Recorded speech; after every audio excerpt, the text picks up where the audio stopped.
Boa tarde, molecada. Boa tarde, meus alunos. Professor Daniel de História, fazendo aqui um vídeo de saideira para vocês, de encerramento informal, pelo menos, do nosso bimestre.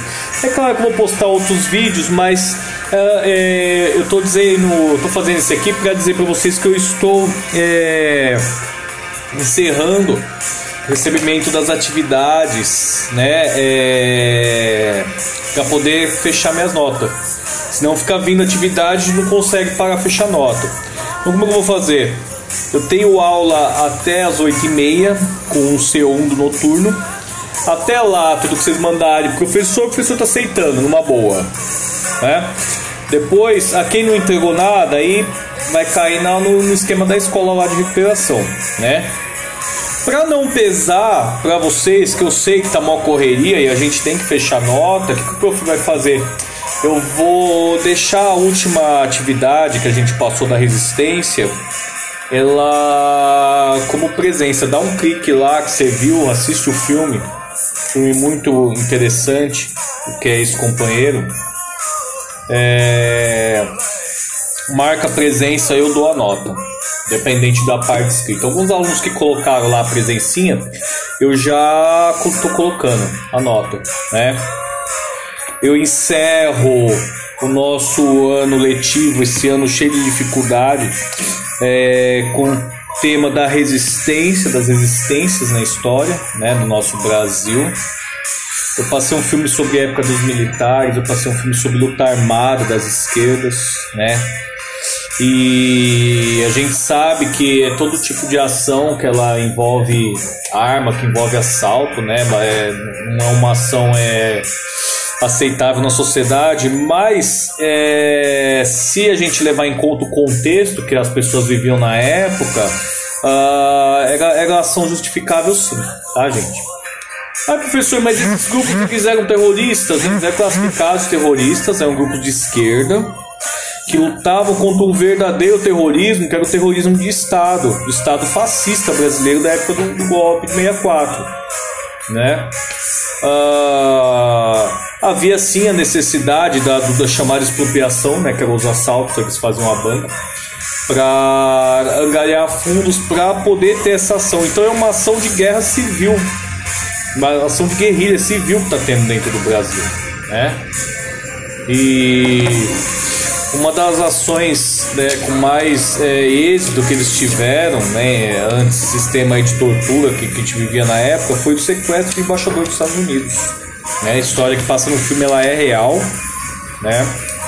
O grupo de esquerda, o MR8, eles organizaram uma ação de sequestro do embaixador americano. Para quem não assistiu o filme, a gente sabe que o nosso golpe aqui militar ele teve ampla participação dos Estados Unidos, é claro que de forma indireta, né, mas eles financiaram. A CIA ela teve envolvida até em instrução de tortura aos nossos militares, né? E após o AI-5 a tortura ela passou a ser uma prática corriqueira, né? Não que não existisse antes, mas ela passou a ser uma prática respaldada, né, por lei. Ninguém fazia nada, ninguém tinha o direito de fazer nada, né? Então, antes esse sistema que te vivia na época lá de 64, que as pessoas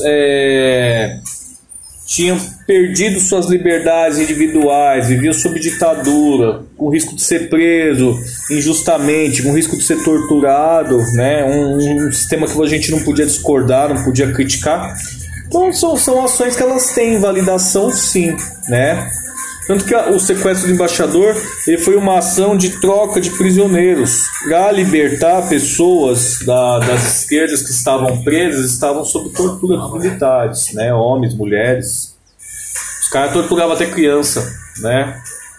E como os Estados Unidos ele teve ampla participação, né, no nosso processo de golpe, e como os militares eles morriam de medo, de fixação, né? Se tem uma coisa assim de uma fixação pelos Estados Unidos, né, aqui no Brasil. Então vou mexer no vespeiro, de sequestra embaixador dos Estados Unidos, aí os caras vão escutar a gente, né? Se fosse porque aí dá conflito internacional, né? Não adianta sequestrar militar, porque não adianta, os caras deixam morrer na mão dos grupos. Mas se o sequestro ele acontece com o embaixador, aí tu mexe com o poder americano, tu mexe com um buraco mais embaixo, né, gente? Se vocês assistirem o filme, eu espero que assistam, né, que vale a pena, pra gente entender um pouco mais do nosso Brasil e o porquê que um monte de coisa acontece hoje em dia, até o porquê da estrutura desse nosso governo atual, né, que é um governo que ele bebe dessa herança fascista, que bebe dessa água, né, desse fascista. Tem um saudosismo com essa época, que os militares eles podiam agir indiscriminadamente e ninguém podia fazer nada. Não podia ter liberdade de imprensa, ninguém podia criticar, ninguém podia discordar, sob pena de ser preso, ser torturado, né?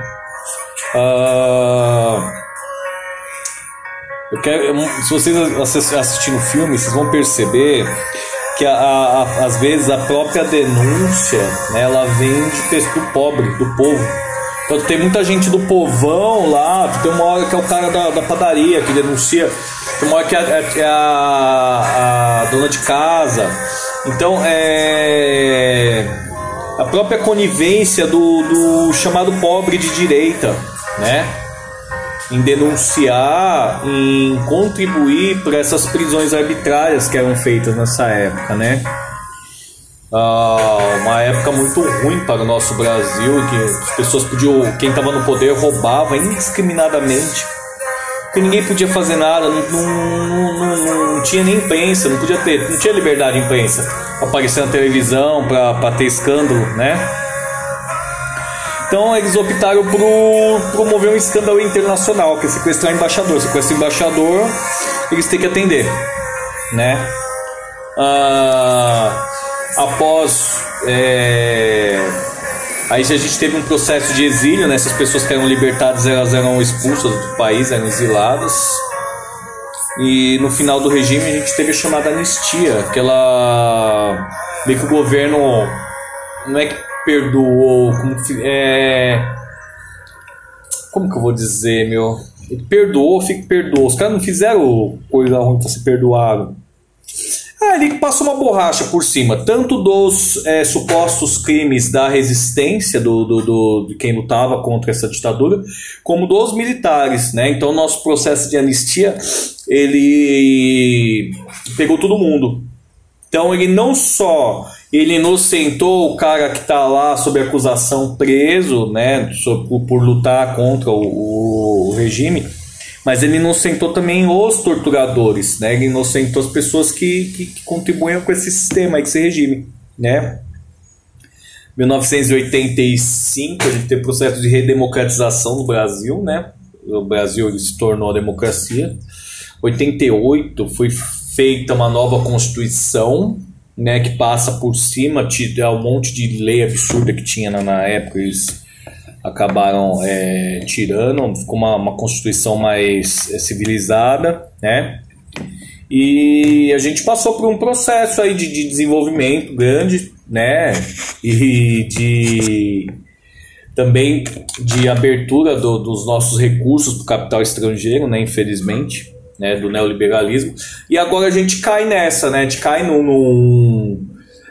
a gente tem uma equipe de governo que ela é simpatizante dessa época de ditadura, claramente simpatizante, né, o nosso presidente, ele fez no discurso de impeachment da Dilma, né, ele fez alusão ao Brilhante Ustra. O Brilhante Ustra é um dos maiores torturadores da época dos militares, né, ele torturava a mulher, né? Torturava criança, fazia as coisas que não dá nem pra falar aqui com vocês, né? Então, um candidato, não gosto de falar o nome dele, o fascista Mora aí que tá no poder, com essa declaração lá na época do impeachment, ele deveria ser preso, porque ele tá fazendo apologia a um regime fascista, um regime de violência, né? É quase igual tu falar que o nazismo é legal. Né, que deveria ter sido sim processado, processado foi, mas não deu nada. Ele tinha que ter saído preso do Congresso, né? Mas infelizmente o cara foi eleito presidente, né? E não é só ele, a gente tem toda uma equipe de governo, a gente tem militares, a gente tem também as grandes elites, muitas delas simpatizantes desse sistema fascista, né?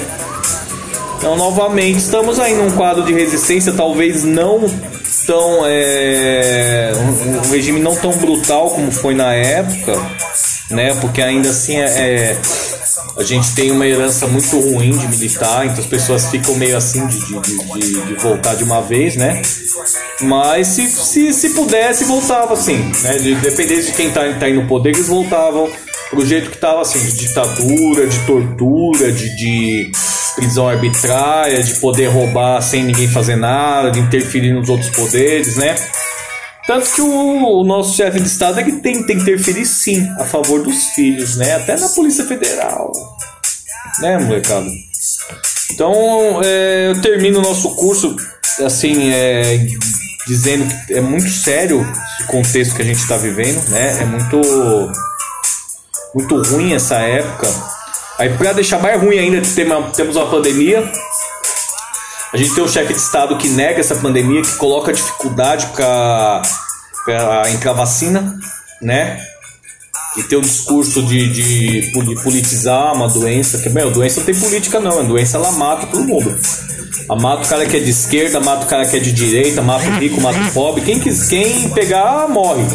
Sair a vacina, o caiada vai dar um jeito de tomar. E o pobre? Né? E o professor, e o aluno? E os avós? E os caras que estão presos, estão na cadeia? Né? E o trabalhador? O cara que tem que pegar busão todo dia, trabalhar, tem lotado, né? Então, para essas pessoas que vai vir essa dificuldade de vacina, né? Do jeito que eles estão colocando aí, barreira, né? Continuo Class 1, né? Vou ver a orientação da coordenadora, a gente segunda-feira já tem conselho. Tentar postar mais alguma coisa, né? Mas praticamente já também entrando em processo de encerramento, né, molecada? Aí, esquema de recuperação, vocês se orientam a colocar com a coordenadora, com as coordenadoras, né? Ano que vem, ensino integral, e vou estar com vocês aí, vou tentar pegar as mesmas turmas, mas eu vou estar de tarde, não vou estar à noite, né? Então, as turmas que forem de tarde, de ensino médio, vai estar comigo. Quem tiver comigo, a gente vai fazer um processo, uma mega recuperação informal o ano inteiro. Tentar recuperar não a nota, mas o conteúdo, né? Que foi perdido pelas aulas, pela falta de aulas presenciais. Beleza, meus alunos? Grande abraço, grande salve do professor. Agradeço pela paciência que todos tiveram. Também tive que ter um pouquinho com vocês. E tamo junto, trabalhando ainda. Beleza, molecada? Qualquer coisa, hoje, até 8h30 eu tô recebendo atividade. É gostoso fazer vídeo com o celular aqui, que dá pra fazer infinito. Falou, molecada, valeu, meu, tamo junto. Qualquer coisa, chama no grau, professor. Chama pelo Classroom. Às vezes demora um pouquinho pra responder, porque eu sou ruim de mexer com esse negócio aí, mas eu olho sim. Tô olhando mais agora. Tô olhando até pelo celular, porque o outro celular meu não rodava direito. Valeu!